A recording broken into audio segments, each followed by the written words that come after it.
I think I'm expecting more of an intrinsic change, especially in my profession, because I feel like we have to be reflective as educators. And everybody wants to say the popular phrase, I guess, in our profession is, well, I'm colorblind. I don't see color. I love all children. And I'm like, well, I need you to recognize that you being colorblind means you don't see us. Right. You don't see us because we are different and we are not all the same. And I need you to see my color. And I need you to see my color because the way you teach me and the way you empathize with me and the way you make light of the things that I find important impact me as a person. And I hope for my colleagues and those who I know genuinely care in our profession, I need them to be reflective. I need them to do some soul searching and recognize their own biases.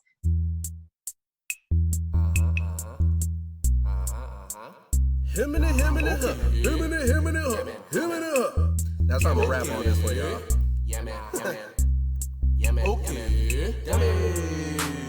Dummies discuss. Dummies. People like what's all the fuss. Dummies. You about to miss the bus. Dummies. And we're trying not to cuss. So this is two friends that kinda smart but really dummies. Talking ish and never stopping like the Energizer Bunny. He thinks he can get a yard, he has delusions, he's a star. Chance is addicted to Star Trek and Captain Jean-Luc Picard. His plate is full of it a little like your old grandmother's stuffing. And the others know so old school like David Ruffin. Shouts out to all the betas. Shouts out to my boy Jared. Hottest podcast up and coming. If you like it, go and share it. Dummies discuss. Dummies. People like what's all the fuss. Dummies. You about to miss the bus. Dummies. And we're trying not to cuss.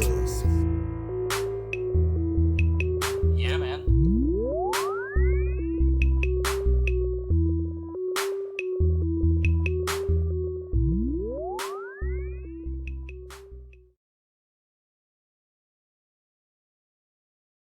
How's this different? How's what we're experiencing right now, seeing basically American cities on fire? Why is this one so much different than all of the other, killings of unarmed Black people in the United States? Or do you think it's any different?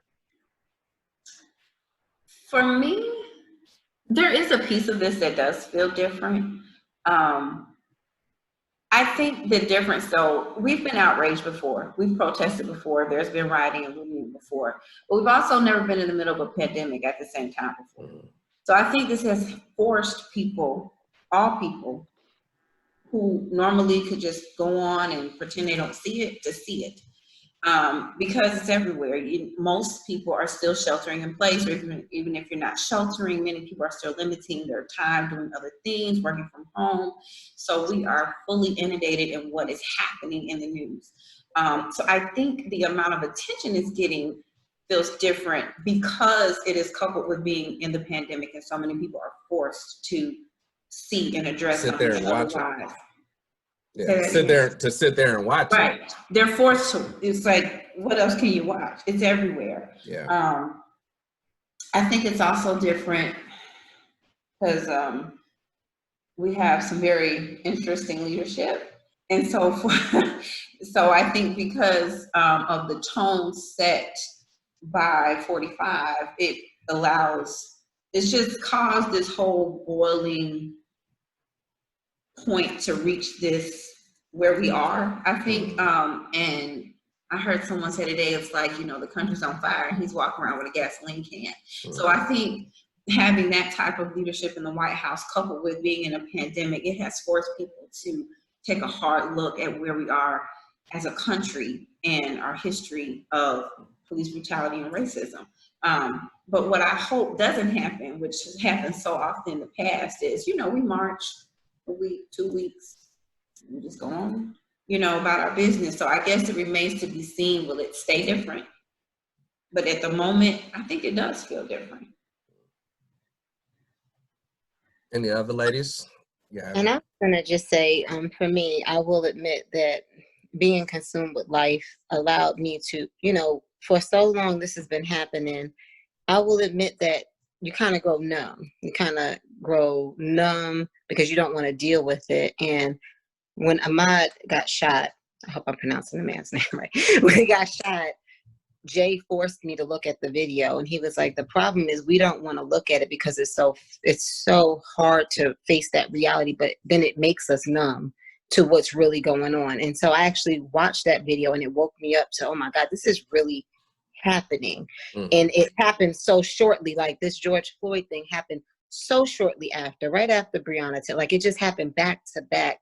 And to see that man on that video crying for his mother, it just hit differently because I forced myself to watch it and to pay attention, because I think for so long you hear about it. Like we hear about it, we read about it, we're mad about it, but we're not, I feel like America has grown numb to it because it's happening so much. And I forced myself to deal with it. And it was so close to home this time because I made myself deal with it.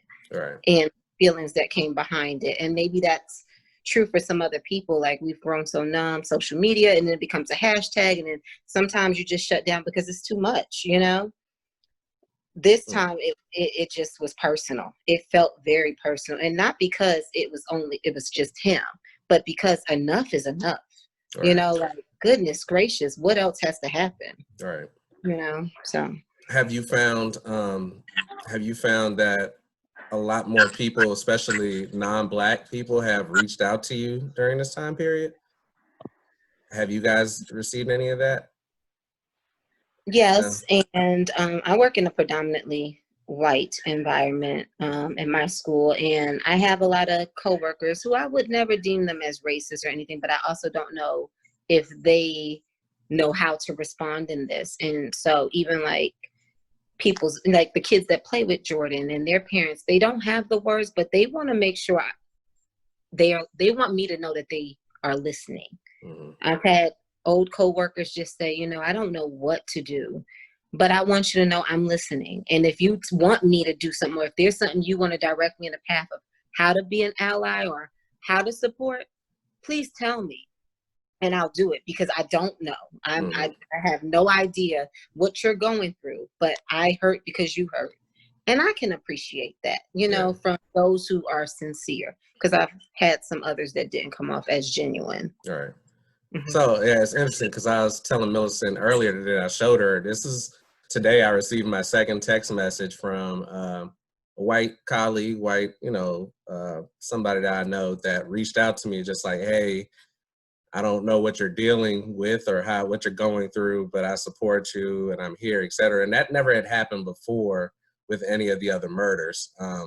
So I was just curious. But Sharice, what about you or Millicent? Is this different? Do you guys feel like this is any different than anything else?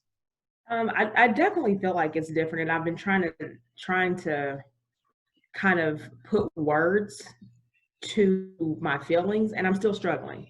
And, you know, to go to Crystal's point about, you know, colleagues reaching out, different people reaching out, I haven't received that.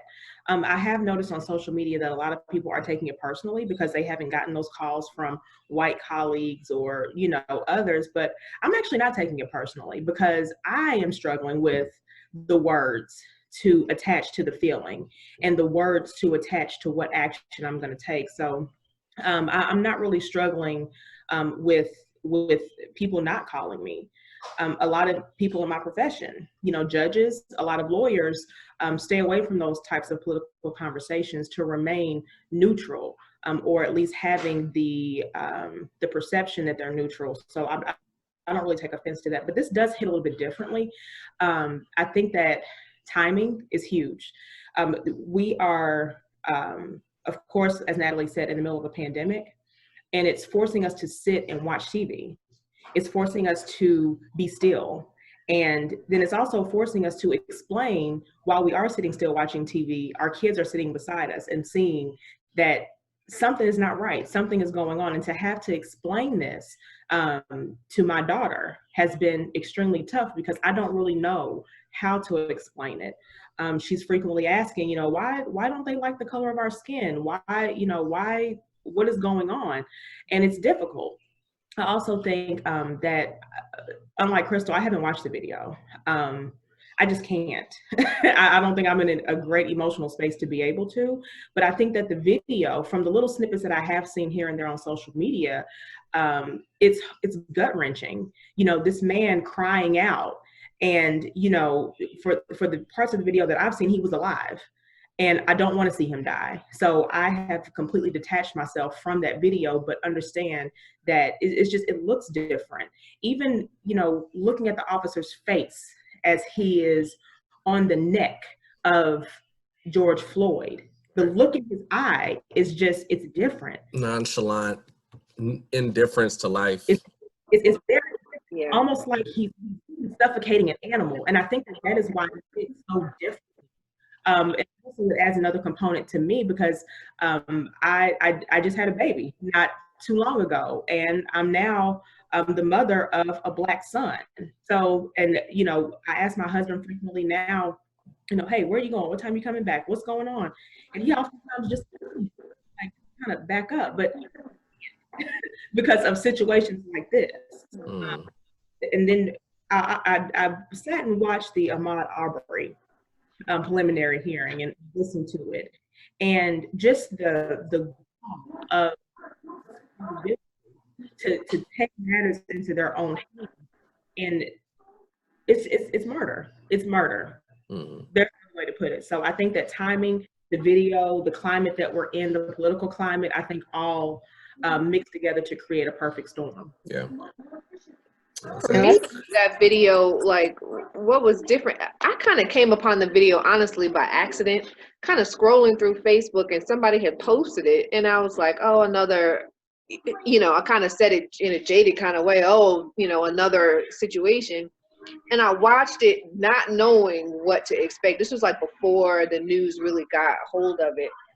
And literally watching that man take his last breaths, beg for his, like, and I think what struck me was the voices of the people who were recording and that were standing by. Like, they were literally begging the police officer, like, dude, just turn around, just look, like, look, he's not breathing, like, for real, he's not breathing anymore. And even after he had died, he still didn't let up. It was like, the man is dead and nobody's gonna check his pulse. Y'all not even gonna pretend like you, like, oh shoot, like, even if, let's just say you were doing this hold and you didn't intend for him to die.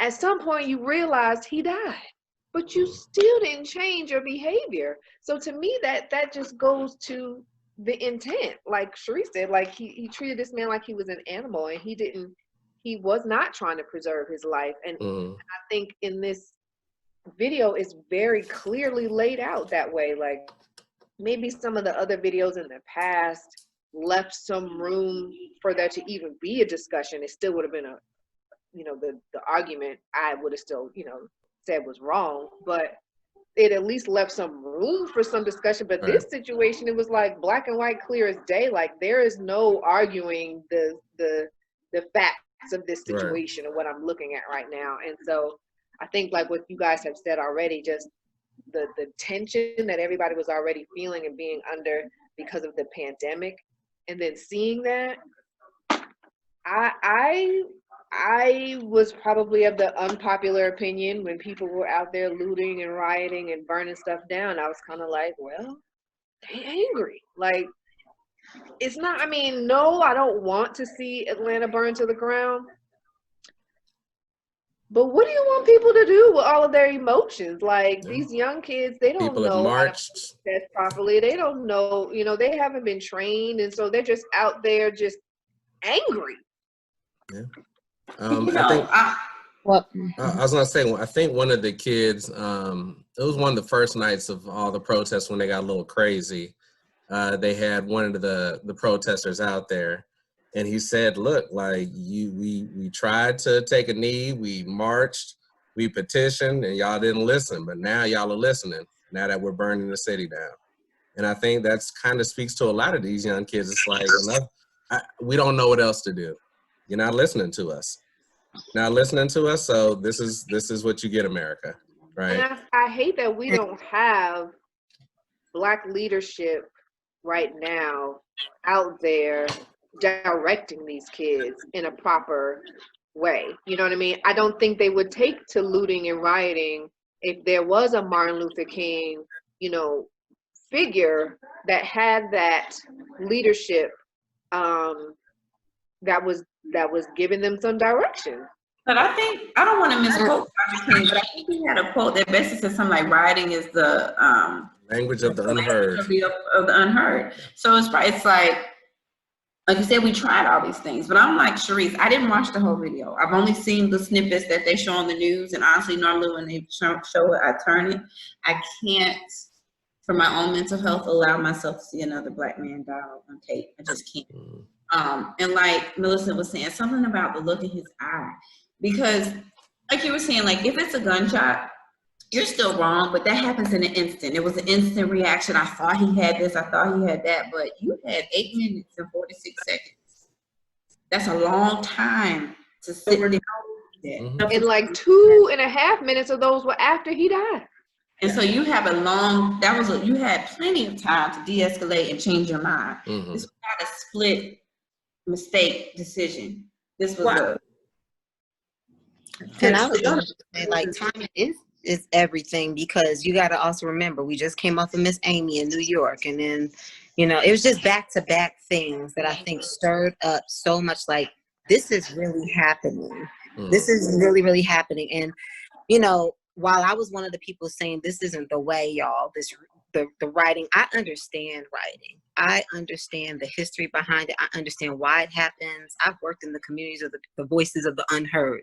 I understand why it happens. But what was frustrating for me is that we're all emotionally in this. And if y'all don't think that from the system down that they expect that from us, to act like that, that's why they have people out there handing us bricks and spray painting for us. If y'all don't know that is not going to shock them, they didn't listen to us when we took a knee, because we all didn't take a knee. People still was going to the Super Bowl. People were still paying their money and supporting the NFL and didn't get on that knee with Kaepernick. You know what I'm saying? Like, people did not, and we did not band together. And I still feel like, yes, our youth is mad, they're outraged, but where are we to help them and stand together? And that was the only reason why it's like, that's not the way, it's a way. I'm not saying it won't get us hurt, because obviously we've seen a lot change with people out there protesting, and I'm so glad that the world's on fire. I'm so glad other countries are seeing it the way we see it, and something is happening. So it is working, but we have to recognize too. Don't go around saying, nah, voting ain't gonna change police brutality. Like, for real, y'all, we have to do things. We have to organize, and we have to mobilize. It has to all come together. And I feel like our generation, we see it. The generation above us is like, I feel like there's a lot of scrutiny. Like, they're looking at us like, y'all doing it wrong. But ain't nobody guiding any of us. And we didn't live through the civil rights movement. You know, so we're all kind of lost in this. But I feel bad, because those millennials are quick act. They want immediate. They are those immediate gratification. Absolutely. And so they are going to be the ones to go pick up that brick and blow it up. And we sitting here watching. Go blow it down. Go tear it up. But I mean, they are the microwave generation. I'm going to ask you. I will ask you guys about what you think, how we could go about, like, maybe some ideas and suggestions of what you guys think we could do moving forward. Before we do that, I just want to make sure if Latoya is on, if she can. Yes, I'm here, but I'm not podcast ready. All right, cool. And what I wanted to say really quickly, to Vincent's point was about, we don't have those Black leaders in place. Can y'all hear me okay? Yeah. I think that it just depends on where you're looking, because our mayor, Keisha Lance Bottoms, did that. She did that. She approached this situation methodically, strategically, and from her heart. She spoke to us like a Black mother. Get in the house. I think that her leadership right now is absolutely phenomenal in the midst of the storm. And to compound on top of that, she, I think a few weeks ago, maybe even a couple months ago, was receiving text messages about open up the city, nigger. Like that doesn't surprise me at all. No, I mean, it doesn't surprise me either. This is the climate that we're in. We have the Chris Stewarts out here that are fighting for justice. We have the Ben Crumps. We have the Mawali Davises. We have the Derek Bozeman. So we have the people that are in place to be able to help effectuate what it is that we are needing and wanting to do. We just have to just take a breath for a second and look at this about how are we going to effectuate that change? How can we do this? Because everybody's mad.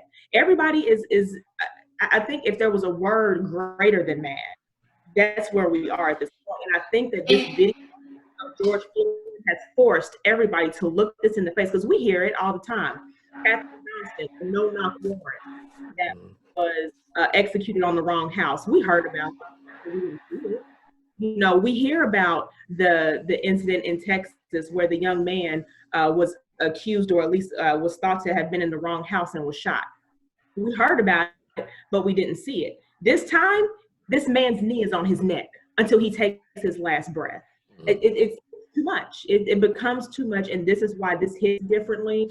And I want to commend the leaders that are kind of at the forefront of this. Like I said, you know, Ben Crump is doing his thing. You know, the private autopsy that happened. We have to defend ourselves smart. We have to defend ourselves in an organized manner in order for our to get across.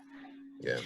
And, you know, I want to say too, another about feeling different, because first, let me co-sign. I totally agree and support Mayor Keisha Lance Bottoms. I think she has done a phenomenal job in considering the amount of pressure that has been put on her with everything from just being the mayor of a major metropolitan city, then dealing with the pandemic, and now this. And like I said, she really spoke on her as a mother. She did. And she shut it down the next day too. She did. Saw that too. So, she said, "Y'all ain't gonna burn my city," and she shut it down. Yeah, she shut it down. And so I appreciate her leadership in this. I know some people were criticizing her because, well, she should come out here with us. Well, guess what? Now she's been out there with the protesters too. She's been doing interviews on. I saw her on. I said, Ellen. I said, what I'm really nervous is she might leave us and go ahead on up there with Joe Biden, but that's another conversation. But I respect her. But it's about feeling different. I know, I think it was Saturday or Sunday. You know, I think it had to be Saturday when things got really bad that Friday with the burning and stuff. And I remember telling my husband, I was like, Tavares, oh my God, they burned down a police station in Minneapolis. He was like, good, let that shit burn. And I was like, and if anybody knows Tavares, he's not one to be real, like, not that he doesn't care, but he's never been one to be extra political. And so for him to be like, burn it down. And then the other day he sent me a list of people, like corporations that support 45, talking about we can't support this no more. I said, when you get woke? I said,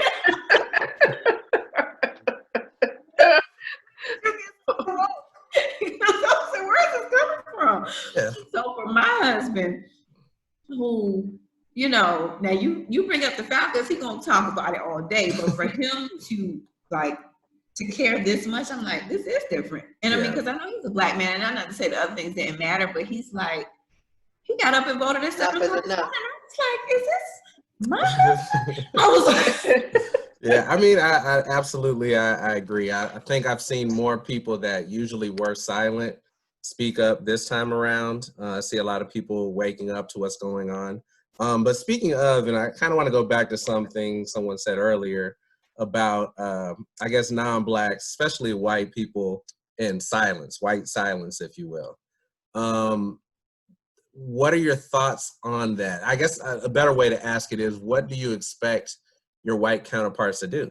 This is something that they've, you know, have always had the privilege and luxury of not having to have this conversation. It's a conversation that they're probably not well equipped to have because they've never had to worry about it, when Black people on most days are kind of like having these conversations because it's part of our reality. What are we really expecting white people to do during this time? I mean, what do you guys think?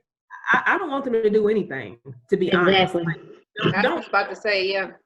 Don't call me. Don't send me a smoke signal. Get out here and do something. It's the action words. I'll tell you, this whole Drew Brees situation and the Buffalo Bills guy that I can't remember what Jake his name is. UGA's guy. Yeah, Jake Fromm, quarterback. Yeah. My fantasy football team will never be the same. What I'm still here though, so we'll talk about it later. But the whole thing is, you know, they both said something in their statements that they want to be a part of the solution and not a part of the problem. That was rehearsed. It sounded manufactured. It sounded like this is now going to be what we hear when we are talking about what can I do? I want to be a part of the solution. Well, do something. Don't call me. Don't ask me. Do something. I want to see you out here with signs. I want to see you, you know, standing up when something happens. Don't sit in the background and let it unfold, and then you call and slide into a DM or slide into a text message to tell me, oh, I'm so sorry for how that happened. But then you're having different conversations with colleagues. If you're going to stand up and do something, do it. Don't say it, do it. And I think I'm expecting more of an intrinsic change, especially in my profession, because I feel like we have to be reflective as educators. And everybody wants to say the popular phrase, I guess, in our profession is, well, I'm colorblind. I don't see color. I love all children. And I'm like, well, I need you to recognize that you being colorblind means you don't see us. Right. You don't see us because we are different, and we are not all the same. And I need you to see my color. It makes me, because the way you teach me and the way you empathize with me and the way you make light of the things that I find important impact me as a person. And I hope for my colleagues and those who I know genuinely care in our profession, I need them to be reflective. I need them to do some soul searching and recognize their own biases. Now, like, as you're looking at this, if you really in your heart, and I know there's some out there, I'm not one to call people out, but when you sit there and you keep saying all lives matter, and you can't find in your heart why this is a time for you to back up Black people, and there's something about that, do some soul searching with that. You know, when you write those comments on that report card, read the ones you write for the kids that are white, and read the ones that you write for the kids that are African American, and just pay attention to those biases, because they're there even if you don't mean it, you know. Even if you don't mean it. I'll never forget, and I'm going to bring this up, and if you want to edit it, you can, but I'm not going to put specific names in it.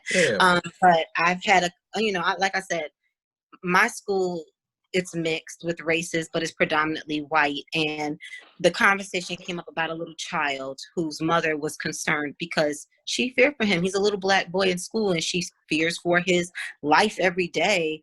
And a couple of white teachers just thought that was kind of like, why would she be so, I mean, come on, we're in school.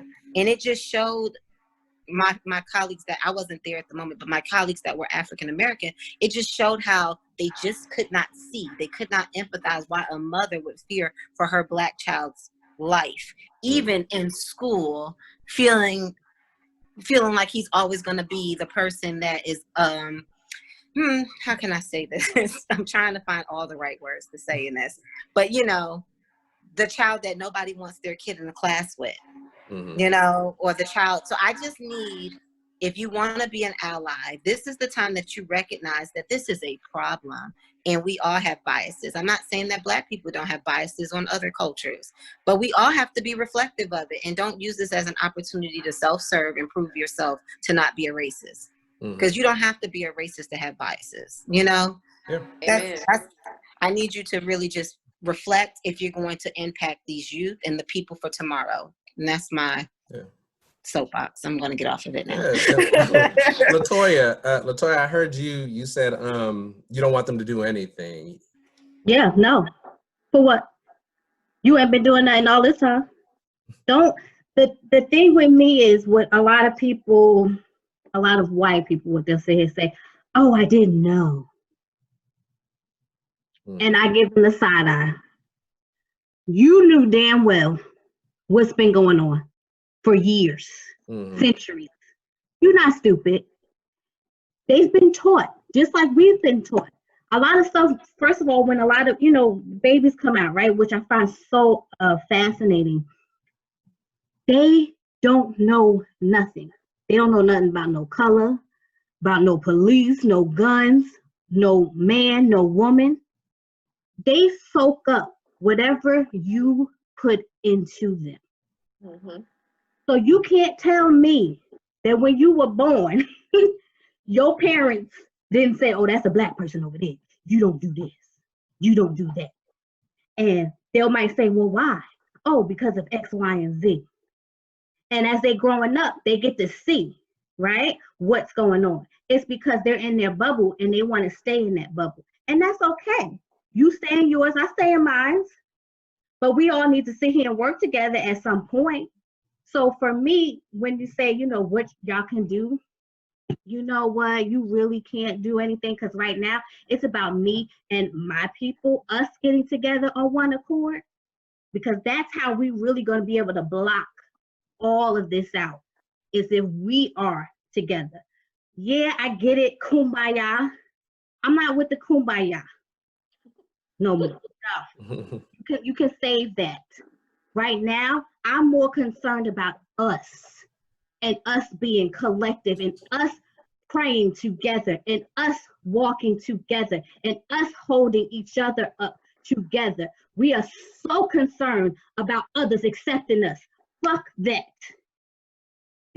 No, I'm tired of us. And I get it, right? Because a lot of us are, you know, we're Christians, a lot of our background, we're supposed to be forgiving people. And that's always been our problem. And that's just in us, and we can't change how we are, you know, because it's just in our DNA to be that way. And I get it. But at the same time, it's like, wait, I'm gonna forgive you, maybe. But right now, the one thing I need to be focusing on right now is my people. What would you guys say? And I feel you 100%, LaToya. I play devil's advocate on here because I want to always try to bring in what I think other perspectives may be, and then see what you guys think about that. So what would you guys say to that person then who says, like, somebody said it well. They said, Black people know Black Lives Matter. We got to try to convince white and Hispanic and Asian or whatever people that Black Lives Matter. So in essence, they're saying that this is something that white people have to get on board to, especially since a lot of times they're the ones, especially since they're the ones in powerful positions, right? They're the ones who can, you know, let's be honest, a lot of our legislatures are made up of predominantly white people. Now, of course, the best way to combat that is to actually go out and vote, put your own people in positions of power so that they represent you. But still in 2020 in the United States, most legislatures, most of the decisions that are being made by still middle-aged to older white males. Yep. So if we can't, so somebody will argue, well, we need to have those people on our side in order for change to happen. Yeah, but I hear what Toya is saying about, you know, Black people we do. I agree with her in the sense that we do kind of have to get ourselves together, because we're not together. And you know, you say that Black people know that Black Lives Matter, but do we though? Because we don't all treat each other with the utmost, you know, respect. We have lots of gang violence. We have violence within our own communities where we're killing ourselves. Not that excuses, you know, police brutality or outsiders from coming in and killing us. But I do feel like there is some work that needs to be done within our own community to strengthen our perceptions of each other. I think really this young generation doesn't have a healthy respect for life, period. I don't know that it's necessarily about Black life, white life, whatever, but you know, with the video games and the different things that are going on, you know, the violent TV shows and things like that, I think it's all kind of jaded these young people's minds to where they just don't value life, period. So I think there is, all that to say, I think there is some room for us as a Black people to kind of come together and strengthen ourselves before we look to bring in white allies. I do agree, though, at some point we will have to, because yes, right, those people in power that are making the laws and making the rules and making the decisions often do not look like us. And so we do have to do some things around voting. But You do realize too, a lot of the white people that are in power places, it's a lot of what's that word? When you hire your cronies and what's the word? The spoil system or what, the good old boy nepotism? Nepotism. Right. So, but I don't know that we are the same. I don't know that we look down to bring the next Black person up, with us. I don't know that we look to always bring each other together. Some of us do, but I don't know as a collective if that's something that we are really strong about doing. So if one Black person succeeds, if they're up there by themselves, it doesn't do any good unless they can come and bring some more of us up there with you. But I think that's how the system was created. That's these interlocking. We learned this in AW, y'all. Interlocking systems of oppression. Like those, that we have to hold on to. It was created for us to be divisive amongst ourselves. And so, yes, there is privilege. So we have to heal. We have to come back together. Right. We have to figure our way around that. Too, which I hear, like I stopped going into debates on Facebook because I had to take myself out of it. I started to see that we all want the same thing, but people are woke to different things. And one thing that kind of came up, and I just was watching people battle, and it's like we don't even recognize the privilege within our own culture. We prided ourselves on being Spelman, the Spell House. We took that down. We took down, we band together to help those kids out. And, that situation in Atlanta, and we band together. That's how we do at Spelman and Morehouse. But what about the kids that don't have us? And are we saying, I think my line sister posted this on a post, are we saying that there's privilege within our community that we need to evaluate too? Because we're not there like that for the kids that were downtown the day before that were looting and maybe got mishandled. We weren't there. So do we have to go to Spelman to get that kind of support? Like, we all have to get a little bit more aware. That's what I'm saying. We have to come together. Right, and that's what I was saying. Like, my God, they have twisted our minds so bad for centuries that we are lost as a people. We are. What'd you say, Crystal? The Candace Owens of the world. The Candace Owens. Oh my God, don't even start me on her. And we don't even recognize that. The most beautifulest people. We are God's children. It's us. And we don't even know that.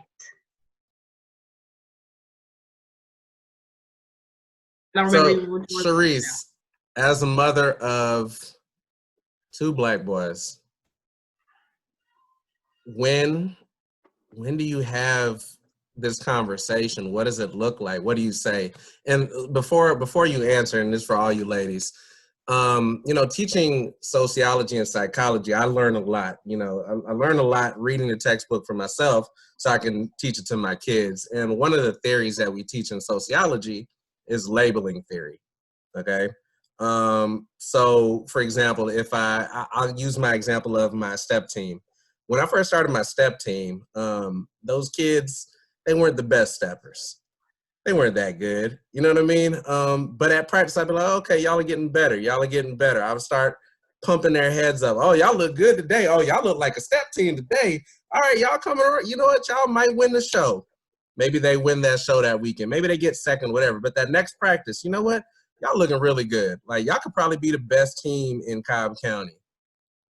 Fast forward a couple weeks. You know what? Y'all could be the best team in Georgia. You could be the best team in this country if y'all wanted to.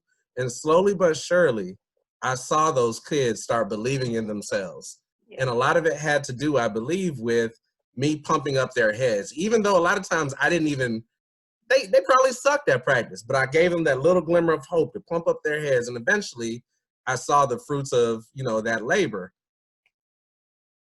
We call that labeling theory, right? In the same breath, if I keep calling a kid dumb, eventually gonna start thinking they're dumb, right? So how do you have a conversation with a kid, a Black child, and you keep telling them, listen, this is how you have to talk to the police, and look, they don't care about you, they'll shoot you dead in the street. And unfortunately, we have a lot of examples of that happening. But like, if you start telling a kid that, then they're gonna start eventually believing that their life doesn't matter, that their life isn't as important as their white counterparts or whatever it may be. So how do you navigate that conversation without you themselves taking away their innocence, if that makes sense? How does that happen? It's a tough. So Go ahead. In my opinion, I have actually had this conversation with my 13-year-old about how to conduct a traffic stop. If we are stopped, this is what you need to do. Spread your fingers all the way out. Put them on the dashboard if you're up front. Put them on the back. I think that you are absolutely correct in the labeling theory. The kids have to, in speaking to mine. Can you hear me? Yeah, we can hear you. Your video is lagging. But we can still hear you though. Okay. But in speaking to mine, I have to make sure that I'm not comparing my own anxiety and transferring it to them. So what I've learned is that, especially with my daughter, she feeds off of me. So if I'm telling her, oh, they're going to shoot you down and they're going to do this, they're going to do that, I already know that is pretty much saturating her brain in how she looks at police. But the truth is, yes, there are bad policemen, but there are also good policemen. There are police that don't follow the law, but there are a lot that do. So I think it's about how you control that narrative with your children and not letting our own dated perceptions, our own fears and own anxieties overpower that conversation, because our children are watching. I have been stopped, I believe, with London in the car before, and I was scared to death. I was terrified, and I'm a lawyer, but I handled it with grace. Hey, officer, hey, right now I'm putting my hands on the wheel. What can I help you with? Okay, officer, I'm going to use my right hand to reach into my purse and get what you just asked me for. So it was more just paying attention to how you do it. So, if you're at home and you're like, F the police and F this, yes, your child is probably going to take that and make their own narrative about it. So I think we just have to control it, but in a very honest way. I have had London watching the news a little bit, so that she can ask her questions. What is it that she can do? What did he do wrong? Maybe he didn't do anything wrong. This is an example of those officers that, probably shouldn't have been officers or should have been reprimanded after 17 misconduct or grievances that have been filed. So explaining to her what the cause and effect is, and understanding that not all officers are bad. Not all white people are bad. Not all white people are racist. But when you do encounter those types of people that do fall into those categories, how to handle yourself with grace, dignity, and and just kind of facing it head on. And when did you start having those conversations with her? You said she's 13 now. What age do you start having that? And then Latoya, I get you. Oh, did she get on? So honestly, I think I started having these conversations with her probably when she was about maybe 8, maybe even 7. More so because of my profession and what it was that I wanted to do for a living and be a lawyer. And her to understand, I don't get bad guys off. I make sure that Georgia, that the courts and the district attorney, follows the Georgia Constitution. So explaining my job to her and explaining law enforcement and things like that, it's kind of been one of those organic kind of conversations, not just one of those sit downs. Because I know with her, if I have that time and let's sit down and have a discussion, she's going to take it a different way. Exactly. Anxiety, so you have to kind of, at least for me, what worked for me, and I'm not saying for everybody, right, but have a more organic conversation as opposed to one of those reactive kind of conversations. Yeah. Latoya, I'm sorry, go ahead. Well, you were saying something. Oh, yes. I was going to say, I guess, well, then how do you, because, I'm just going to share just a little bit. When you're forced to teach them at that very moment. I've been in a situation, my boys, very young, only 4 and 6 years old. Cop put a gun to my boys.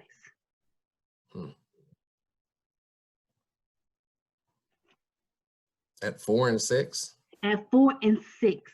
This is a pullover. You said it was a pullover? They pulled you over in the car? Pulled me over. I'm out the car. They got me. It's just me and 2 little boys. I am staring at my child, both of my children, so hard. I'm looking at them screaming, please, dear God, do not move. They're like, Mommy, what? Please, don't move. At any given point, he can shoot you. He has his fucking gun on my boys. Do you know how painful that shit was? That I had to sit there and go through that and nobody to help me. I'm sitting there like I gotta sit here and plead to this guy because he just felt he wanted to be, you know, big man this day. All over because I had an out-of-state tags. I'm from out of state. I don't have what happens in you know, up north and all that other stuff is that you have to have 2 plates. Well, that's not the case down south, right? Decides to pull me over. Get out the car. What I do? And my little babies, they right in their car seat. Like, that's how little they are. And they don't, my child is sitting there, I see him, you could tell he's about to start bawling. And I'm trying to keep them calm. And I'm just like, stare at me, babies. Stare at mommy. Mommy's got you, sir, please. I will get my stuff. Just let me go to the side, get my registration, everything, all the information that you need. And I'm looking at my boss, don't you cry. Don't you get one tear. You're not giving them your power. You not. And I have to sit here and coach my children through this. How do you do that and go home? Do you understand how bad I was shaking after this? And it was by the grace of God that eventually he just said, you know what, okay, I'm sorry. He's gonna apologize afterwards.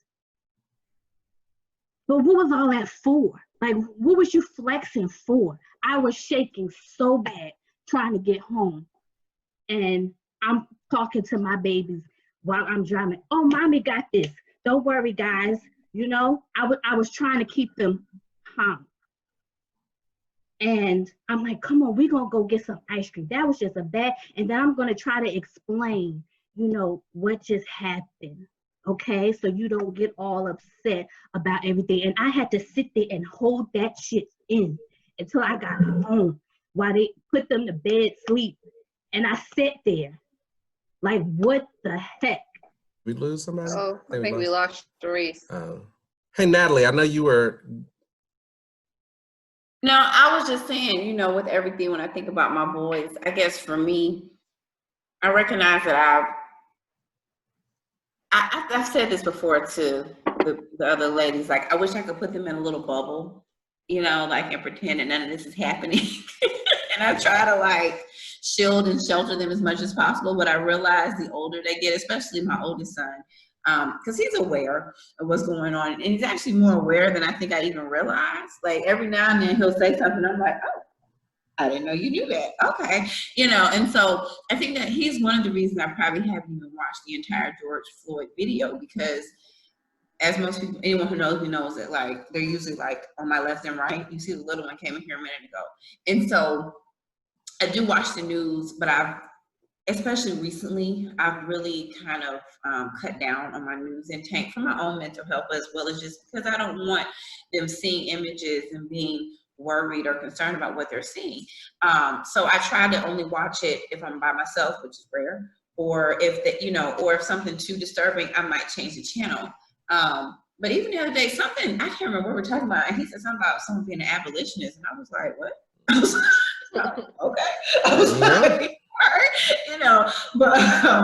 you know, but I have tried to kind of, I guess maybe the opposite of what Toya said. And I'm not saying she's right or wrong, or if I'm right or wrong, but I've tried to just protect that innocence as much as possible.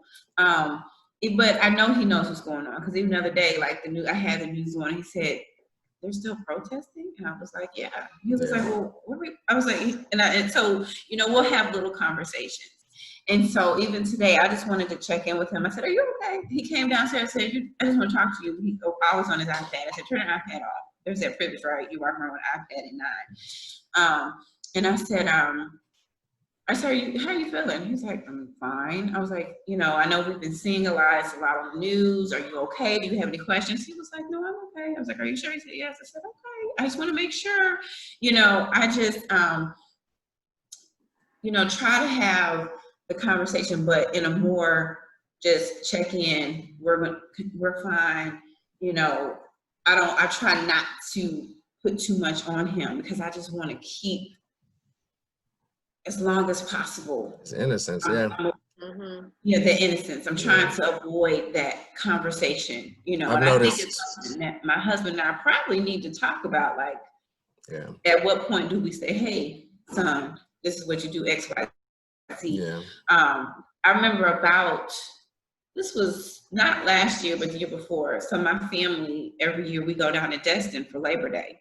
Again, privilege, right? Take a vacation, rent a big house, whole family comes. But on the way, we got pulled over. So I was like, so it was late. We had got turned around, so we were getting in really late. And I just remember we got pulled over. Well, I learned from Sharice. I turned my phone on. I was like, I'm recording this. I said, because everybody, everything, I'm gonna have a video. It ended up turning out fine, but I just remember being like, what? I could see that anxiousness rise up in him, because my oldest son, sometimes he does get nervous. He gets worked up if things feel uncomfortable, which is why I think I try so hard to be like, no, it's fine. Everything's fine. Don't worry. We're going to be fine. Yeah. Because even with the whole pandemic, and I know they've heard me say this many times, we have faith over fear and peace over panic. And so I think I've tried to maintain that same stance, even with what's going on with the protest. It needs to happen. We need change. This is ridiculous. I saw a video, and I had to share with you all. Someone sent it to me yesterday. It was like, when did my son become a threat? When did my baby become a threat to me? I almost cried. I was like, and just to think that, would y'all really look at them like this one day? It's mind-boggling. And so for me, like I said, as long as I can, you want to watch a movie? I'm not going to watch the news. What you want to do? You want to play Jenga? You want to do this? I'm trying to just maintain that peace. Yeah. Here. Almost like leading an example, I frequently tell my daughter, if you don't see me going crazy, wilding out, getting upset, then you should. And children model the behavior that they see. So I think it's just really important I think somebody already said it, for you to know your kid, but just be the example that you want them to be when they go out there and have to interact and live life. Yeah, and I'm kind of like Natalie to this point. I noticed that, with everything going on, I will change the channel maybe when my kids come in the room, or I'll face the phone away from them and all those, just because, again, it's kind of like one of those, I'm trying to hold on to their innocence. I don't want them to have to experience that kind of stuff. But I think in saying that, just like, after hearing LaToya, that's a privilege that I've had, because I've never been put in that position to have to explain to my children right then and there, this is what's happening, So I appreciate y'all for that. We're coming up on about an hour and a half now. Usually the podcasts go about an hour to 90 minutes if it's good, and this is one of those good ones. So I guess I'll have one more question just to, to honor your time. But where do we go from here? And I know Crystal already said, I don't have any answers. I wish I had some of the answers as well, but like, what do we do? a couple of the young people that I have talked to, they've said, they said the same thing that the boys said on CNN, that, we tried to march, they didn't listen. We tried to, made our voice heard through, protests and voting, et cetera, and they're still not listening. Like, what do we do? Where do we go from here so that we don't have another George Floyd, another hashtag? I know we have a young lady in our dance ministry. She's such a powerful voice for the youth. And, she brought to our attention in the midst of all of this happening. She was like, don't give up on the youth. Don't give up on us. We have a voice. We may not articulate how we're feeling or do things the way you see fit, but talk to us, be there with us and connect with us. So if anything, if we don't, and I told Millicent, like, I'm ready to get my hands into working with youth because that's what I love to do. But not everybody feels connected to the youth like that. Well, then start with your own children. I agree with I keep saying Sharice and others that were saying, start at home, talk to your kids. Don't be afraid. I mean, I know we're sheltering, and I think it is a privilege because, like, it's a privilege for Jordan to be able to come to work with me, but he's probably going to have to face other kids of different races a lot more. And so I want him to be confident in himself. I want him to know how to act and respond if somebody does something racial towards him or show some form of racism, and know that you ain't got to beat them down or burn the house down. Right. To articulate how you're feeling at school or when it's an appropriate time. So I would like to see us, meaning, I don't know, what do they call us? The talented 10? What do they call us? The people that, the 10th. Right. I would like to see us give the millennials a chance. And I would like to see us try to connect with them and hear some of their thoughts. And we may not have the answers, but at least they have someone to listen and run by why that would work and why that wouldn't work, because they are the leaders that this generation is going to come with a force, and they should, because they are who they are.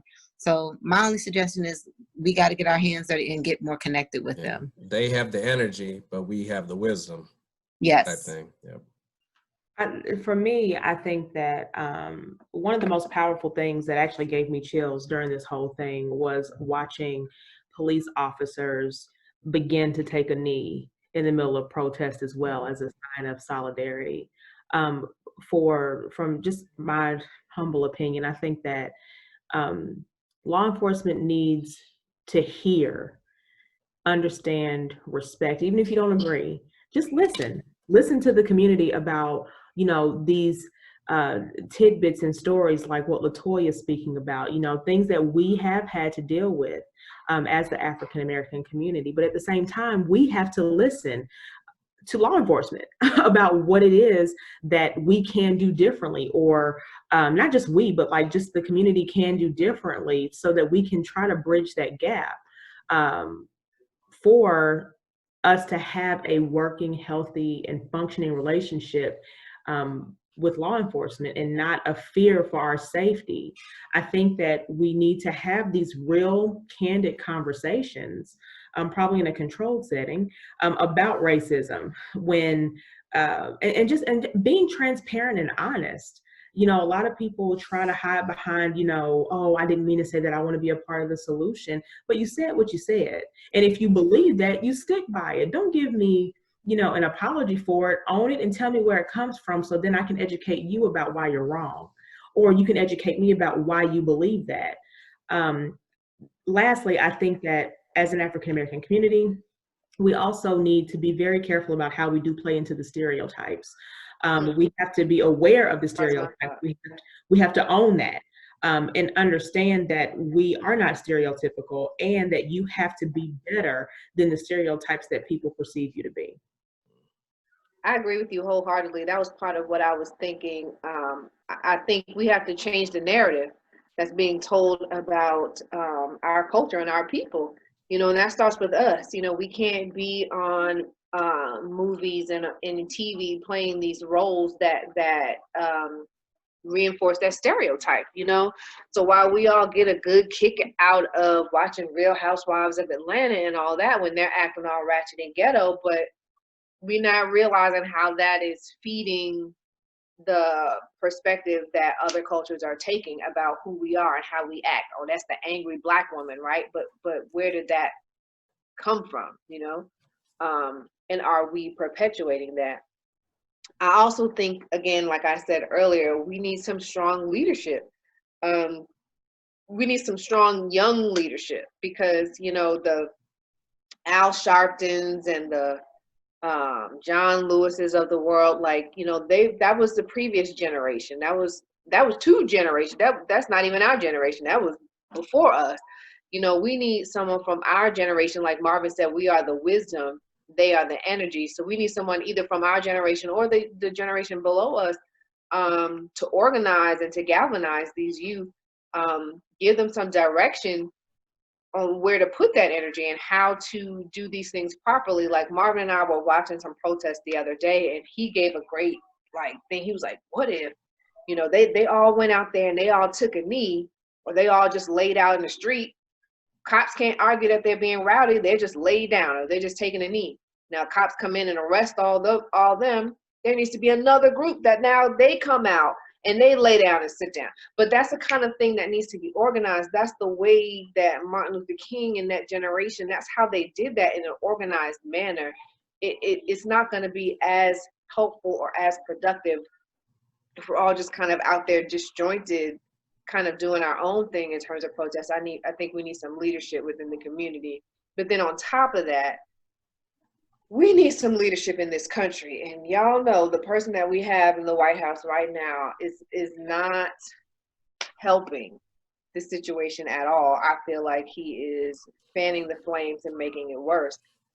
There's he something did that photo to be op, said. y'all. When he did Oh that God, photo op. I don't want to talk about that. But Jimmy's been using George Floyd's name today about him looking down on unemployment. Like, it's too much. He said that it was a good Please day, don't. right? Isn't that what he said today? It was a good day for George Floyd or It's a something? good day for George. Yes, Please don't talk about because 45. It makes the hairs on my back of my neck. All right, I'm sorry. Go ahead. But where I was going with that was, you know, when Barack Obama was in office, he was not the perfect president, right? We're not going to put him up on this pedestal as if he was like the god of presidency. But when he was in office, he spoke a lot about change and about unification. And at least we know racism still existed during that time, but at least the white supremacists were not so bold. Like, they were a little bit covert, at least, in the things that they were doing, you know, relying on those systems of oppression. But now that we have this other man in the White House, those people are like emboldened almost, it seems like he's given them permission to be unashamed about their racist nature.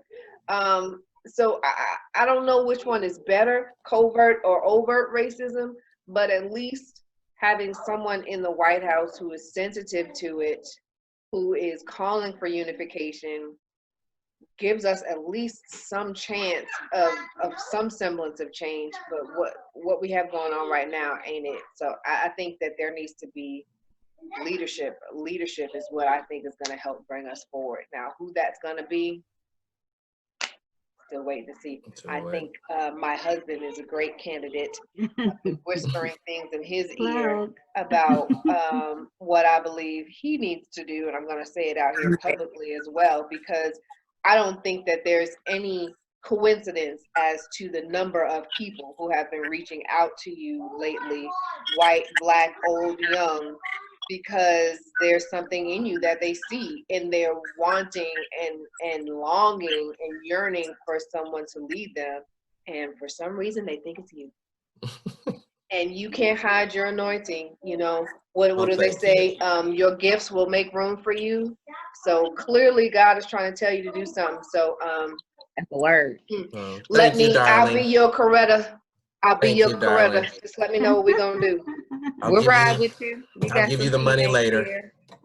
All right. Well, ladies, I just want to thank you guys for your time. I really do appreciate you guys. It's been very powerful.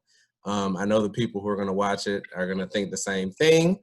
And I just want to thank you guys for being Black mothers, because the truth of the matter is it's one of the hardest jobs in the world. And you guys are all like amazing examples of how to do it right. Even though you're not perfect, none of us are perfect, but you guys are doing it right. And I appreciate y'all for sharing your perspective. So thank you guys. Thank you. We'll pay you later too. Better with I got nicknames. one more thing. Yeah. Also, you know, the real true provider and protector, we all know who he is. That is the person that's going to bring us out. And I think that's where we have to continue teaching our children. That is how we get out of this. Yeah. Gotta pray. That is really Like Natalie truly, said, faith over fear. Absolutely. that is the only way we are going to get out of this. I So, started my fast yesterday.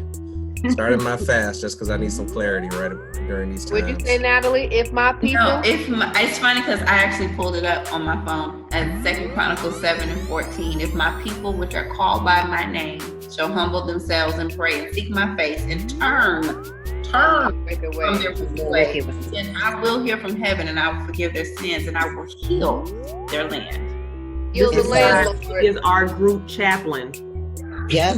And so, Millicent, this all had to be uprooted. To just piggyback off what you're saying, why there is a reason why Trump is in office. Those hate, I don't even want to say black heads because that means it had to be uprooted. You know how you think of a face shoot? It had to be uprooted, and now we can see clearly 2020 vision. 2020. What needs You got to see it. change?